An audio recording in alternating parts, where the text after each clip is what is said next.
Hello, my name is Ricardo Marín. I am a film journalist based in Mexico City.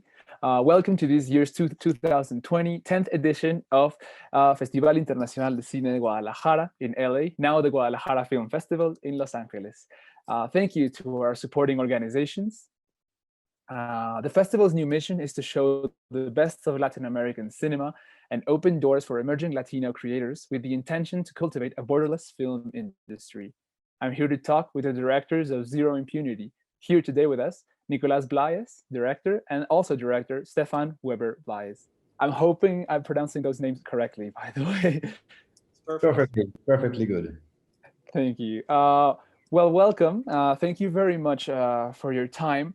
I guess I would like to begin this session of questions by asking you about your backgrounds and what was your interest in the style of journalistic filmmaking that is presented here in Zero Impunity. Our backgrounds are very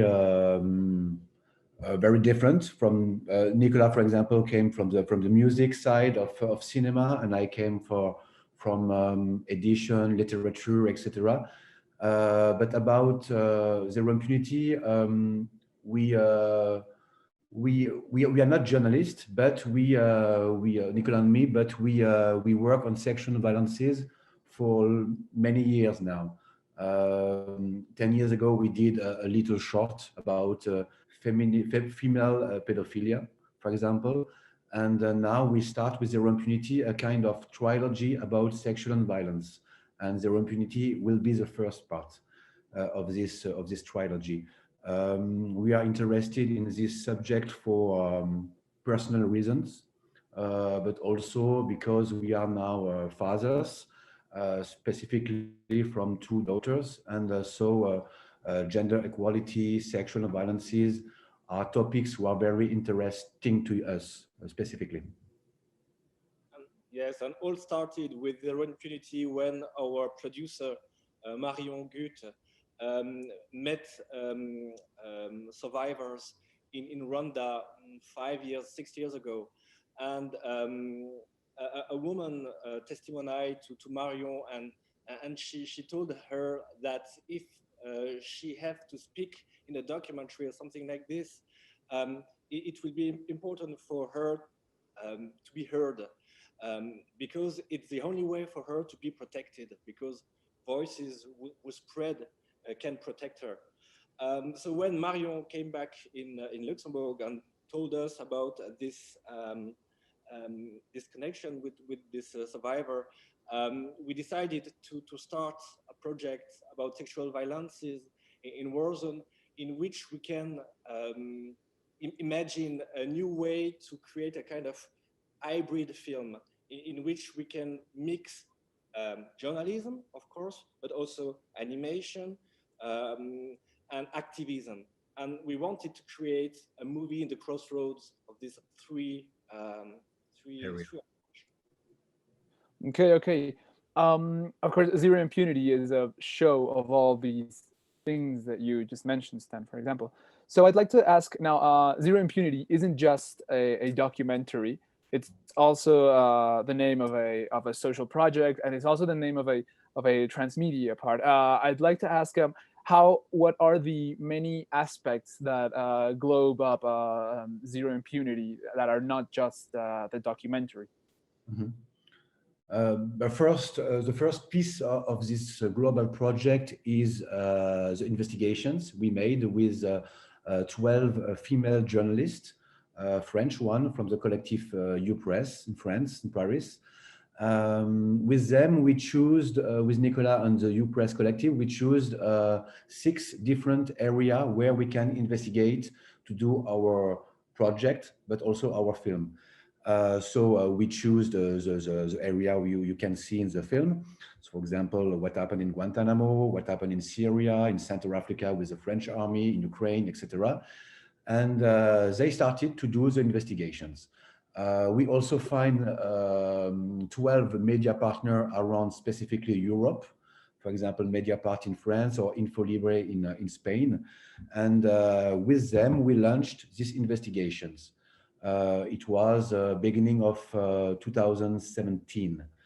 And yes, we published these investigative reports on 6 different languages. Yes. Yeah. On this media, and in the same time, when this investigation were made, but also launched, Nicolas and me, we were writing the film based on testimonies, etc. You can find in the investigation. But what happened in the same times where when the investigation were launched, is that we get a lot of comments on the social media. For example, people saying that what we are saying in the investigation is not the truth. Bashar al-Assad cannot do this to his own people. What happened in Guantanamo, it's not true. We also get some threats from US soldier or French soldier during this time. And so with Nicolas, we decided to go back on the same fields, same area as our journalist, and in the goal to speak with people there, ask them why they don't believe in it, why they don't agree, and if they agree with us, if they wanted to support us, we shoot them and create this artistic performance you can see in the film. And that's why the film after this was 50-50 live action and animation. So the film is the art of the project. And the third part is the actions we made based on the citizen support, specifically from now in Europe. We get around 500,000 citizens support. And with this support, with this media pressure, we put pressure on different governments to change laws, to act concretely. So this is the three parts of the project: investigation, the film, and concrete actions. Would you like to add something? Okay. Okay. I wanted to ask, before knowing that this was a trilogy, I wanted to ask, well, if there was something else for the project, because I felt I wasn't really sure if this project meant sort of a end note to the project, or to this segment of the project, or what did it signify? So my question basically is, what now? What are going to be the next installments of this project? How are they going to be similar or different to Zero Impunity? Yes, with Zero Impunity, we wanted to explore something very direct, because the film is really is first based on facts, but also it's strongly a filmmaker also vision. So we explore the hybridation within journalism and animation with this first film, but for the next film, which is called Ghost Dance, we want to explore the fiction.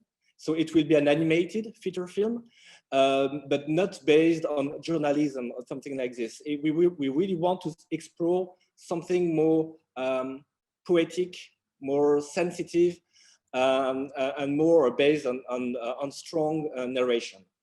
And the third part of the trilogy will be another exploration, because we want to do a feature film, not animated, but a feature film based on a more personal experience of the topic. So really the trilogy is for us a way to explore in 3 different ways the topic.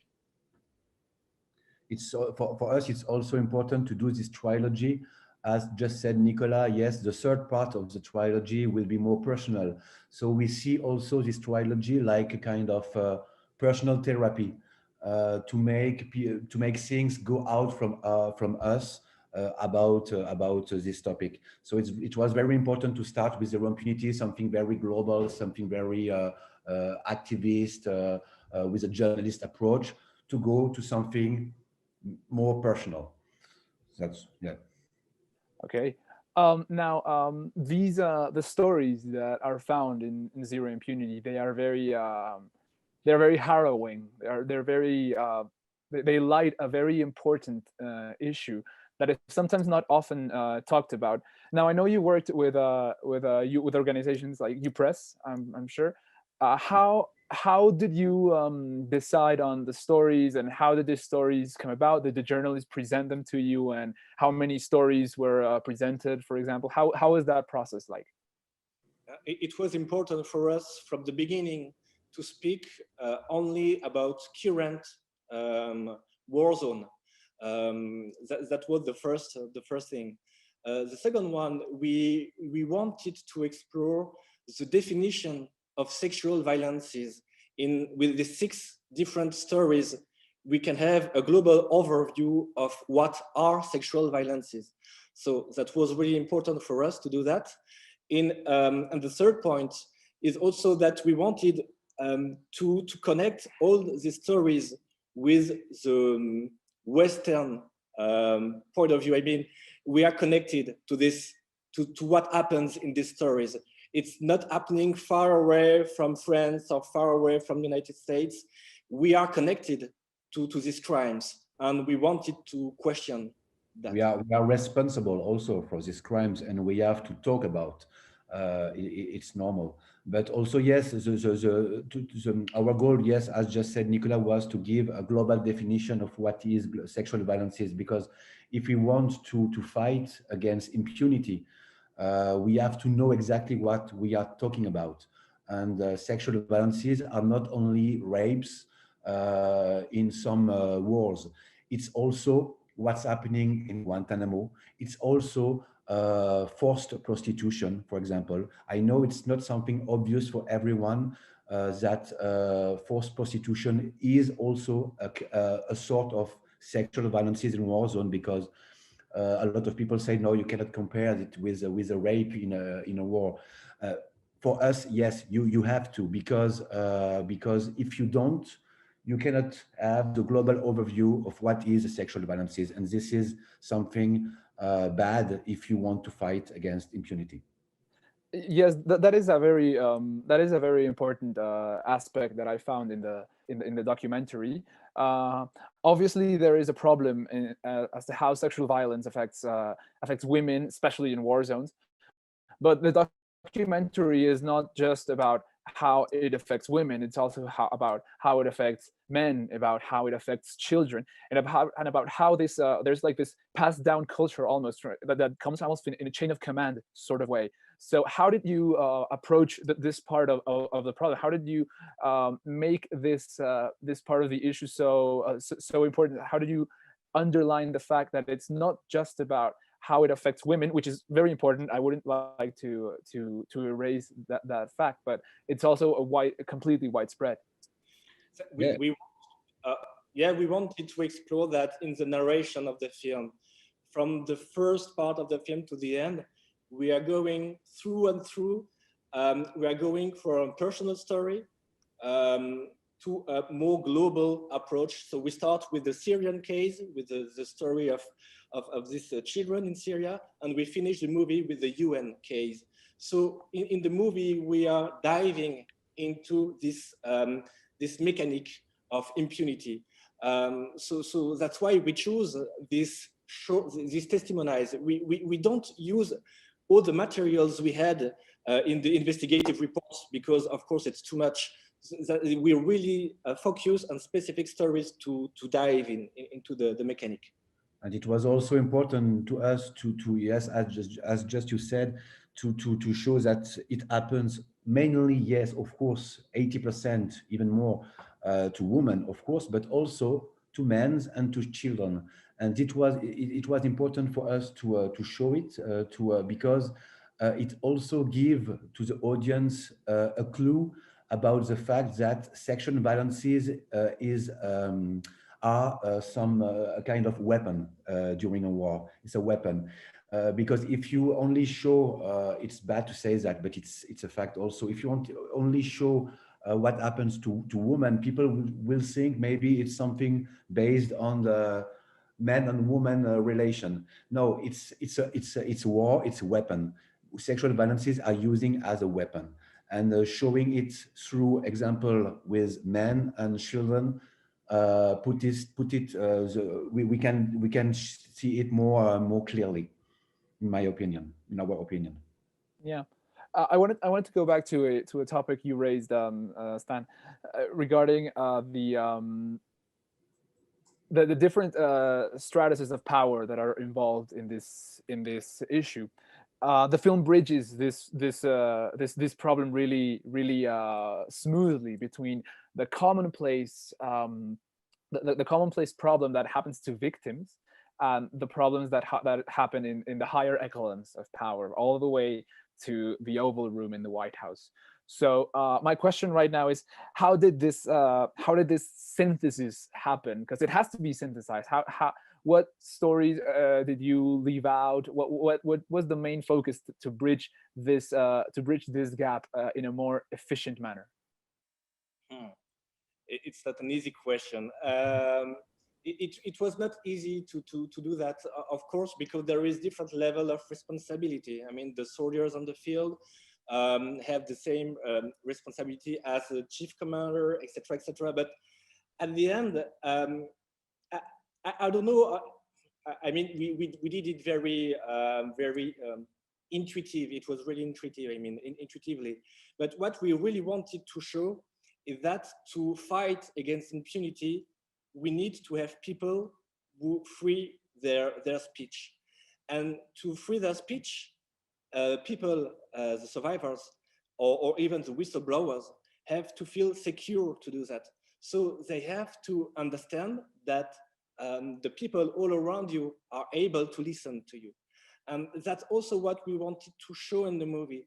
I think it's really important to understand that I will only speak if I feel secure to do that. And I will feel secure to do that only if people around me listen me and say, okay, what happens to you? It's not normal. It's not normal. So yes, I can listen to you. And then we can start fighting against impunity and to find exactly who are responsible for what exactly. Also, what you have to understand in the film, it's based on the investigations. Nicolas and me, we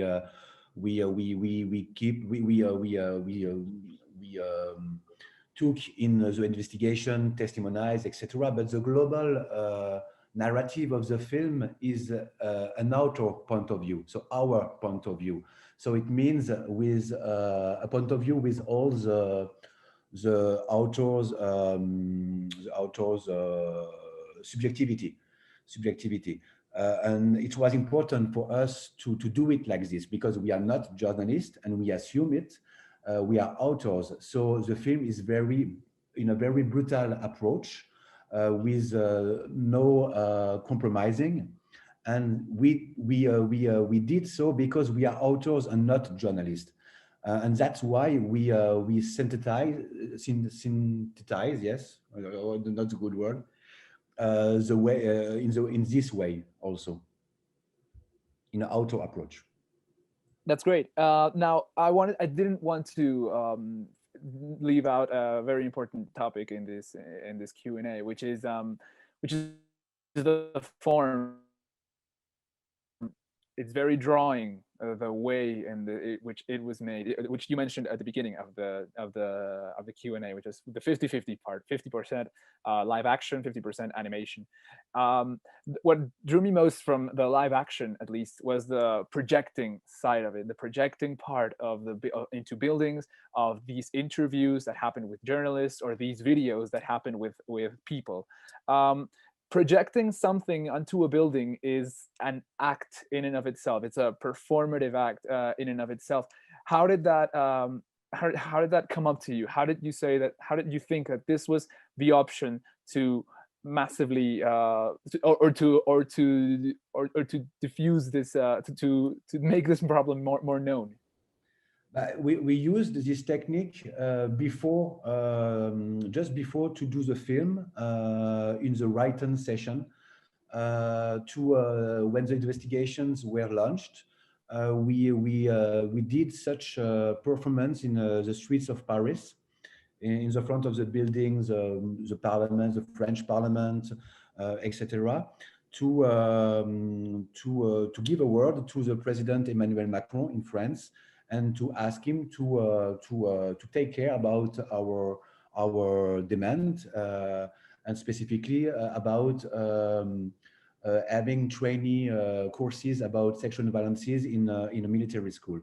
So it works because we did this performance in Paris.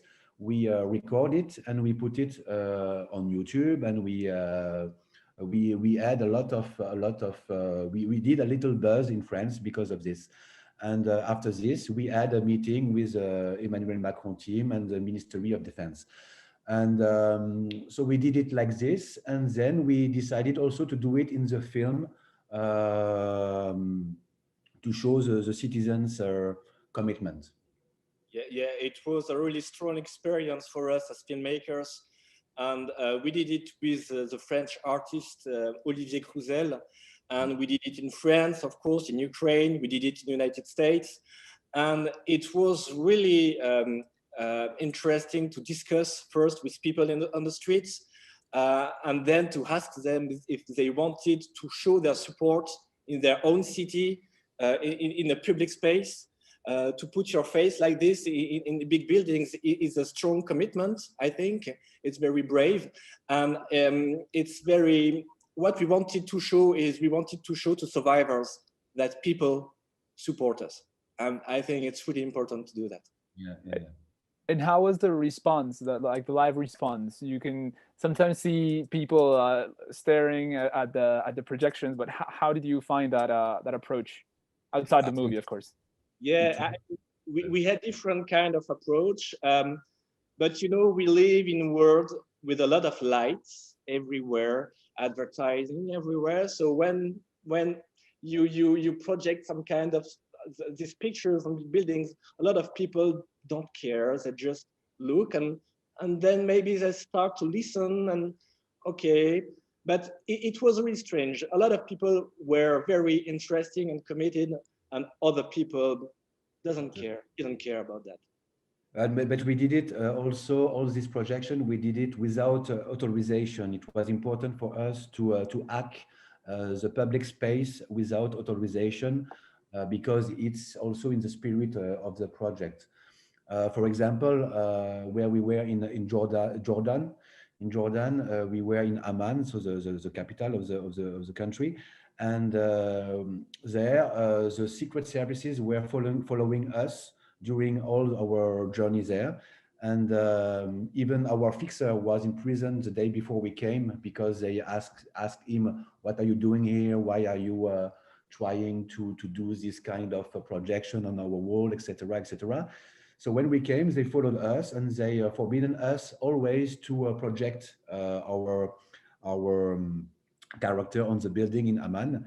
And so we decided to go in the desert. And that's the picture you can see in the film when we project these beautiful faces on the mountain of the desert. It made beautiful footage, but it means also something. It means that, of course, these voices has to be in desert because they cannot be heard in the city in the front of everyone because there is a kind of censorship.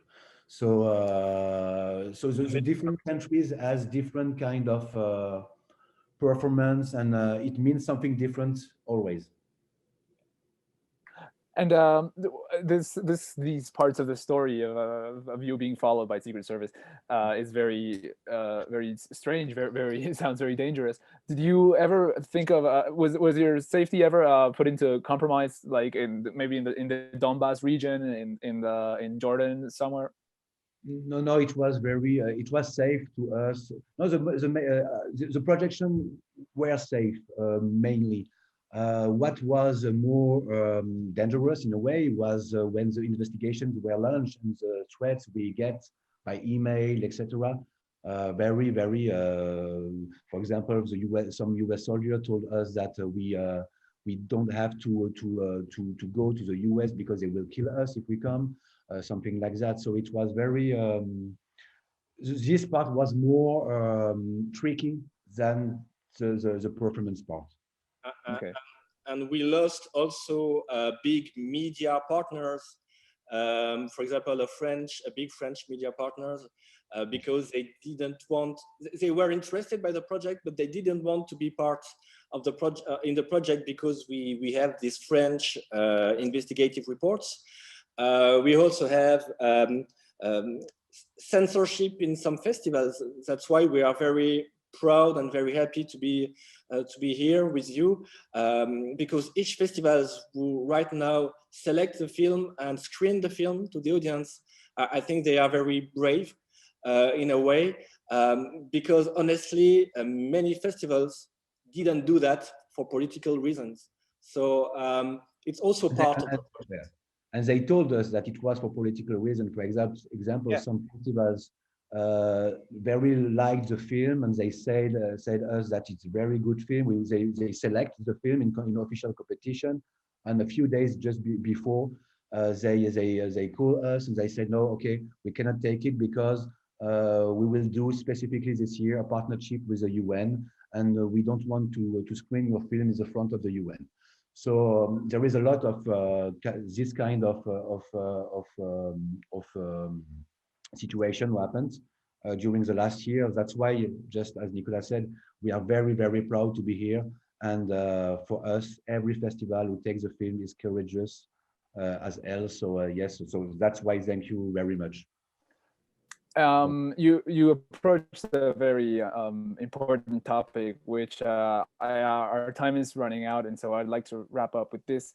The film makes a very important implication and a very important point, which is that basically authorities know about this problem, and they are at best negligent about it, and sometimes even worse.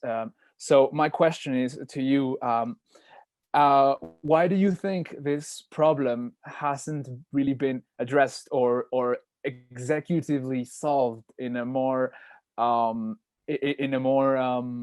powerful manner than it has been right now? Does it have to do with the shame which you mentioned in the movie? Does it have to do with any other concept? What is your opinion on this? If do a film about it, it means for a filmmaker or even a society to say my army or some others army, specifically West army, are bad people. They can do bad things. No, they're not bad people. They can do bad things. So it's always something very tricky to for citizens to say my own army can do bad things in Central Africa, in Africa in general, or in everywhere in the world. So and in the specific context we live right now, specifically in Europe with the terrorism, etc., it's very, very, very difficult for specifically for French citizens to say, okay, my army do bad things, and at the same time they have to protect me against terrorism. So for people, it's like being,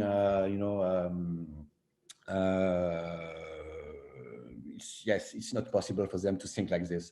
So that's why I think this kind of topic is very difficult to be listened. Yeah, and for survivors, it's all about shame, of course, Yeah. and for the family of the survivors and the friends, etc. That's why for us, each people who watch this movie can do something, even if they are not an activist, even if they are not a doctor, if they are not a lawyer or filmmaker, anything. You can only learn to listen to the others. And if you learn to listen to somebody, they will speak more. And if they speak more, it's the beginning of fighting against impunity. Yeah. So that's also the message of the film.